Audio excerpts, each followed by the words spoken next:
बिजोंखौ दिनै माखासे बर'नि थाखोनि सुबुंफ्राबो दिनै नेग्लेक्ट खालामो, माखासे नासयो। बै बर' बिजोंनिफ्रायनो दिनै बर' फरायसाफ्रा फरायलांनानै दिनै साइन्टिस्ट जाहैनो हानाय मोनसे थासारि फैबाय।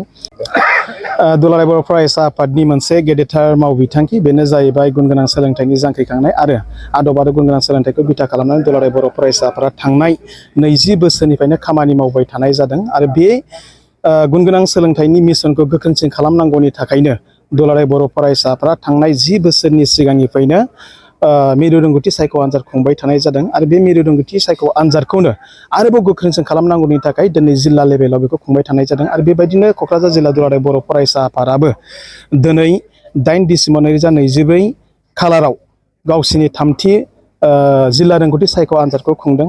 दा बेयाव फैनानै मोननानै जोबोद गोजोननाय मोनदों। बिथांमोना आंखौ बेखेवगिरि हिसाबै, सोंथि बिलाइ बेखेवगिरि हिसाबै हांख्रायनानै लेंहरदों।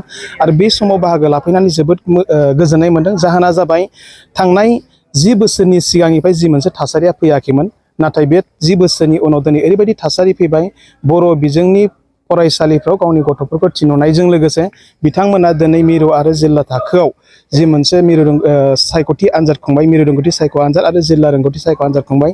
बे बिथिङाव दिनै दिथागिरि बिथांमोना गाव गावनि गथ'फोरखौ दिनै फुंनि 8 बाजिनिफ्रायनो गावबा गाव सेन्टारावनो होंगो दोंगोयै दिनै दोनफैनायखौ नुनो मोननाय जादों। आरो बियो मोनसे जोबोद मोजां खोथा। मानो होननानै बुङोब्ला दिनैसिम ओरैबायदि मोनसे बर' समाजाव थासारि दङ, जायनिखि बर' बिजोंनि फरायसाफोरखौ बर' बिजों नाङैनो दिनै नेग्लेक्ट खालामनो नागिरो, बिथांमोना थाबथा होनानै बाथ्रा बुंनो नागिरो। दिनै बेखौनो दुलाराय बर' फरायसा आफादनि जानानै आं बेखौनो फोरमायनो नागिरो नोंथांमोननि सिगाङाव। दिनै जोङो गोबां माखासे डाटाफोर बुथुमबाय थानाय जादों। आरो बै डाटाफोर बुथुमनायाव जों बेखौ नुनो मोननाय जाबाय, जाय बर' बिजोंखौ दिनै माखासे बर'नि थाखोनि सुबुंफ्राबो दिनै नेग्लेक्ट खालामो, माखासे नासयो। बै बर' बिजोंनिफ्रायनो दिनै बर' फरायसाफ्रा फरायलांनानै दिनै साइन्टिस्ट जाहैनो हानाय मोनसे थासारि फैबाय।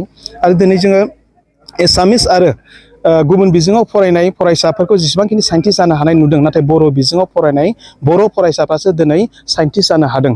दा बेखायनो बिजोङा साइन्टिस्ट जानायाव, बिजोङा गावनि थांखिखौ सुफुंनायाव, बिजोङा सासे गथ'खौ फुंखा सुबुं खालामनायाव जेबो मोनसे फेक्टर नङा। दा बेखायनो दिनै 25 लाख बर'फोरनि रायजो राजाफोरखौ आं बेखौनो दुलाराय बर' फरायसा आफादनि जानानै खावलायहरदों, जे फैबाय थानाय समाव बर' बिजोंजोंबो बांसिन बर' फरायसाफ्रानो साइन्टिस्ट जाहैगोन, मोजां मोजां सुबुं जोङो सोरजिनानै लानो हागोन। दा बेखायनो बिजोंखौ लानानै जि मोनसे नेग्लेक्ट खालामनाय, बे जाहाथे जोंनि बर' समाजनिफ्राय गोमानांगौ। टेलेन्ट सार्चनि जाफुंसारनायाथ' बिराद मोजां होननानै बुंनांगोन। दुलाराय बर' फरायसा आफादा फैबाय थानाय 15 डिसेम्बर खालि गुथि मिरु रोंगौथि सायख' आनजादखौ खुंगोन, 9 टेलेन्ट सार्च आनजादखौ खुंगोन। जा बे थांनाय 10 बोसोराव जोङो बेखौनो मोनदांबोदों, जे जोंनि जाय फरायसाफ्रा थाखो 9 आरो 10 आव टेलेन्ट सार्च आनजादाव बाहागो लाफैदोंमोन, बै बिथांमोनानो दिनै निट आनजादखौ पास खालामनायाव जोबोद गोरलै जादों, JEE आनजादखौ पास खालामनायाव जोबोद गोरलै जादों, क्लेट आनजादखौ पास खालामनायाव जोबोद गोरलै जादों, केट मेट आनजादफोरखौ पास खालामनायाव जोबोद गोरलै जादों। आरो बेबायदिनो बावैसो सान सिगां जे आसाम सरकारा ADAR खुंनायनि गेजेरजों जि साख्रि थिसनबाय, बेयावबो गोबां बर' बिजोंनि फरायसाफ्रानो साख्रियाव उथ्रिसार जानो हादों आरो बिथांमोना दिनै साख्रि मोननो हादों। मानो होननानै बुङोब्ला बर' बिजोङाव फरायनाय गासिबो फरायसाफोरखौ जों फारफ्रोमबो बिथिङाव आखा फाखा खालामनो थाखायनो टेलेन्ट सार्च आनजादखौ बोसोरफ्रोमबो खुंबाय थानाय जादों।